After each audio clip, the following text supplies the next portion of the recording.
I'm Dr. Nathalie Beauchamp, and this is What the Heck, the podcast that dives into what the heck is going on in the world of health and well-being, explores how to optimize your mindset and your lifestyle, and shares practical tools so that you can achieve your fullest potential.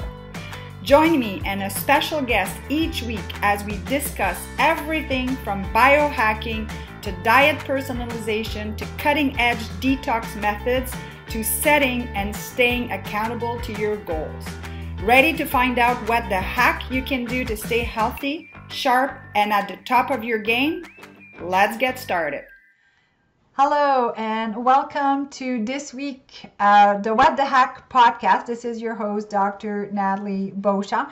This week, I would like to share with you 5 health hacks for better productivity and performance. I know that I'm being asked that all the time, so kind of compiled 5 of the 5 things that I think can really make an impact on our productivity and on our performance. So let's get started here. So I know that many of us feel like sometimes there's just not enough hours in one day and would like to push back the time. I know I had a day like that today.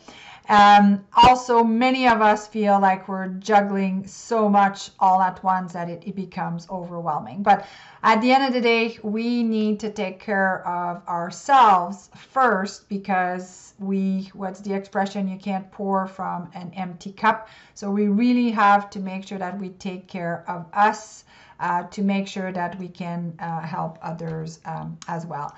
I know it's not always easy because there's just a lot of different roads that we can take. And I think this is what we have to remember is that there is no one size fits all and you need to find what works for you. Therefore, you may need to find what type of meal plan you should be following, what type of exercise program you should be following.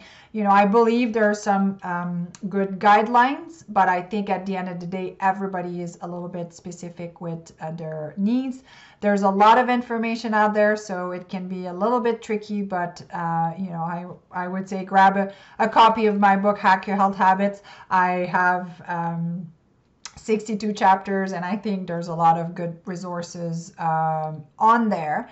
And also, I think it's important to realize as our bodies are changing, as we age, our needs might be different. So doing exactly the same thing forever sometimes is not serving us well, and sometimes we need to sit back and figure out how it is impacting our health. There's a lot of success tools that are out there now if you compare to years ago where we didn't have all of this information. So do reach out to what is available to you to make sure, and I call it your wellness team, but success tools, when it comes to biohacking your bodies are out there to make your life more efficient. So let's talk about those 5 hacks. So the first one I believe is key is know your why, and is your why big enough? So where I'm going with this is that oftentimes you hear somebody say, oh, I know I need to eat better, I need to get back in shape, or I know, or I'll do it when the kids are out of school, I'll do it when. And it seems we never get to it. And unfortunately, sometimes it takes people an event like, a health crisis to say, okay, I need to do something. So when we want to do something and we're not achieving the goals that we set for ourselves, I think we need to sit back and figure out what is our why. And sadly, it's not before we lose something that we realize how valuable it is. So knowing why, what is our why? And it's not just about the weight on the scale. It's about the type of life that we want. And I think once people start changing their lives and they have more energy and vitality, you're just more inclined to do more. So knowing why you want to be healthy, why you want to be productive, why you want to perform at a bigger at a higher level. And you know, sometimes it's not just about health, it's about what you want to accomplish in your lifetime.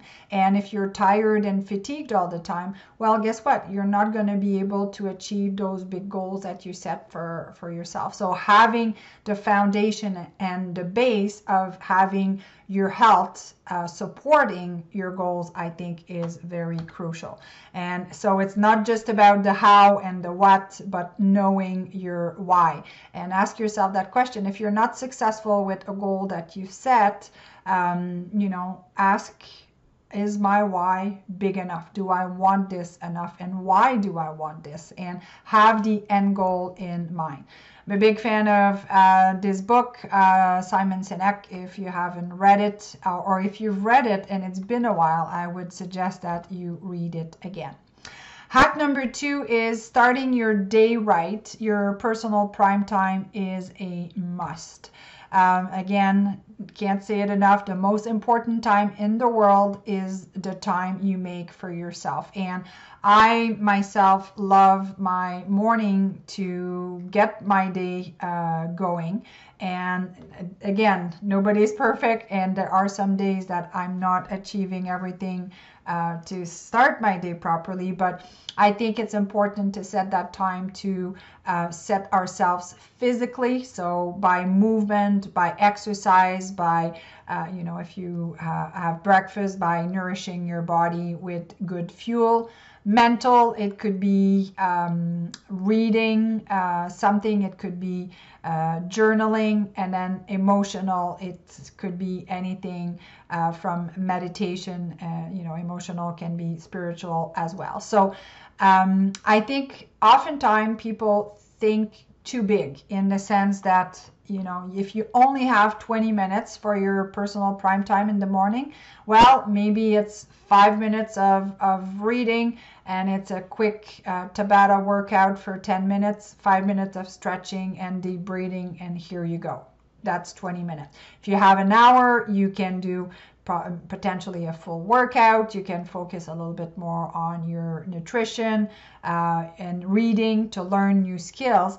And I kind of play with mine that it's mix and match depending on how much time I have, and doing something differently, but something that is trying to focus into that. The other day I was listening to a colleague of mine talking about what he called the domino effect, and I never called it the domino effect, but I've noticed that in the morning, if I didn't do my personal prime time, it seems that my choices throughout the day are not as good, food-wise, exercise-wise, drinking-wise, sleep-wise, even my mood. So that's what the domino effect is, that if you start doing the right things in the morning, you'll be amazed of the domino decisions that you're going to make throughout the day. So I think it's really, really crucial. Hack number 3 is eating for energy and focus, fueling our body with the right fuel. And I've always actually loved this slide to illustrate this. And I say that to patients, you know, if you have a car and, you know, you're putting, I don't know, Jack Daniel into the tank here, it's not going to work. So you need the proper fuel. And that being said, you know, not to go too much in detail with glucose and ketone for fuel, but basically the body uses those two types of fuel. Glucose burns more dirty, it creates inflammation in the body. Ketones are a less dirty or cleaner fuel, and the body really can utilize ketones a lot more efficiently, and it produces more energy.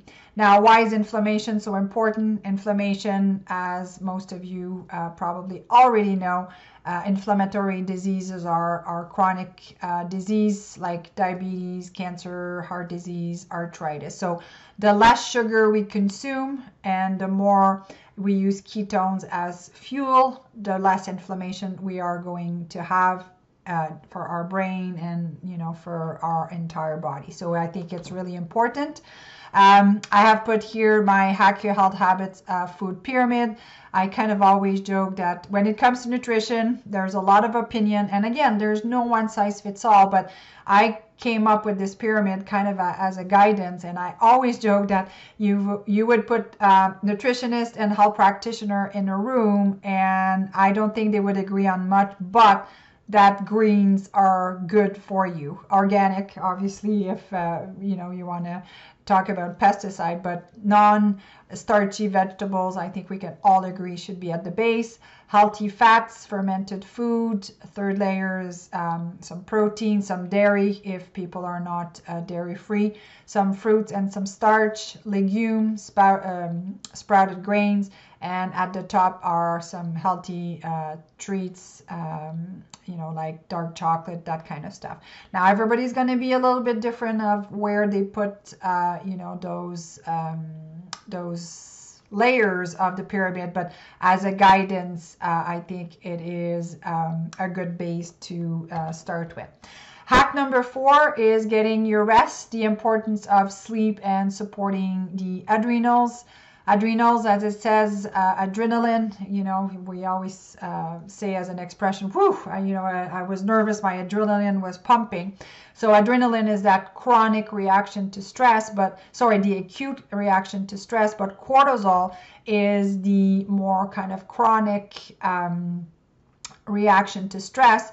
And we do need to have our cortisol peaking throughout the day.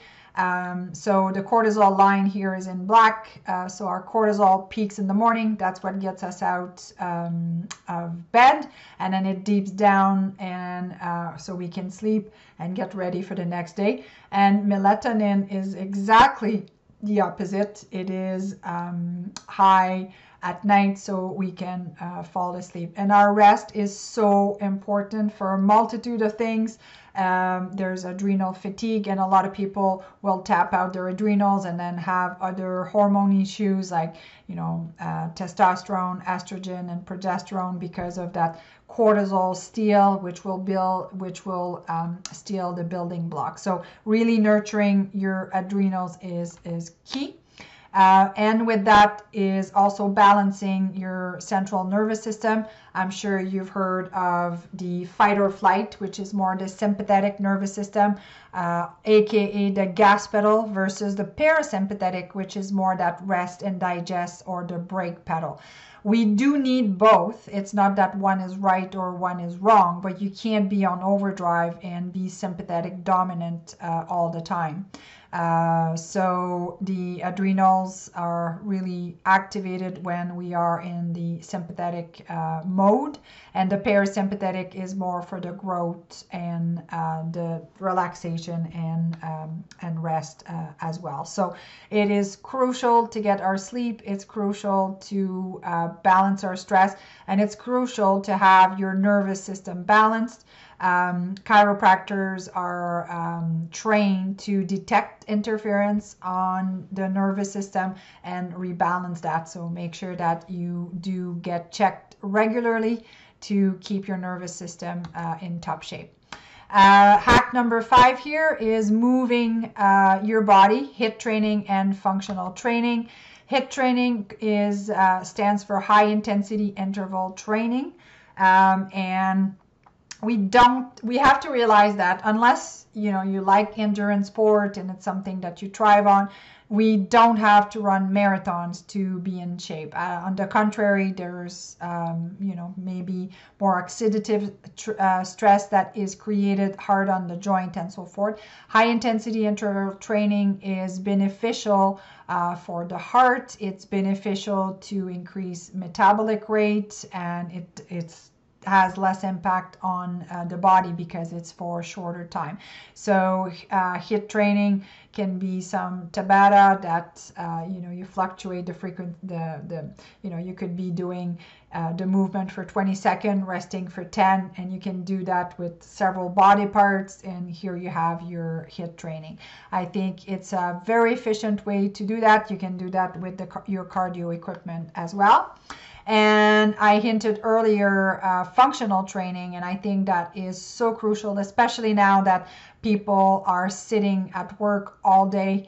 We're in flexion all the time. So those functional movements, basic movements, and it does not even have to be with weights, the squats, the movement that we should be able to do on a daily basis. And those, when I mean functional movements, is that, you're gonna work kind of out of balance to challenge your core. Because when we say core, a lot of time people think, oh, we've got to do ab crunches. Well, it goes beyond that. So being able to do those big functional movements, or those movement that requires so many muscles to work together, is going to be key for better health. Now, you can't undo sitting, and that's why I am also a big fan of the standing desk, because the more we're sitting, the worse our health really can get. So make sure that if you have to sit, that you get up often, that you go drink, you go to the bathroom, do stuff, so you're not sitting all the time. Take the stairs and all of that good stuff. And if you can, having a stand-up desk can be really crucial. So hopefully those 5 hacks were helpful to you to increase your productivity. So the first one, productivity and performance, is knowing your why.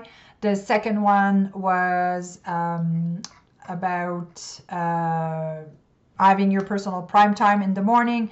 The third one was eating for energy and for fuel, because when we eat, it should do that, give us fuel to be able to perform. So you need to tweak what your body prefers as fuel. And 4 is nurturing your adrenal, making sure that you're getting sleep. And the 5th one was to get movement. And you don't have to go full out and hours at the time. HIIT training, functional training can really, really make a huge difference. So hack your health and life, and enjoy the ride. This was Dr. Nathalie Beauchamp for this week's episode on the What the Hack podcast. I will see you next week, where I will be interviewing a guest that I'm really excited to have on the podcast. So see you next week. You'll have to find out who it is and just listen to us to figure things out. So have a great week, everyone. I'm Dr. Nathalie Beauchamp, and this is What the Hack, the podcast that dives into what the heck is going on in the world of health and well-being, explores how to optimize your mindset and your lifestyle, and shares practical tools so that you can achieve your fullest potential. Join me and a special guest each week as we discuss everything from biohacking to diet personalization to cutting-edge detox methods to setting and staying accountable to your goals. Ready to find out what the hack you can do to stay healthy, sharp, and at the top of your game? Let's get started. This has been a Wellness on the Go production.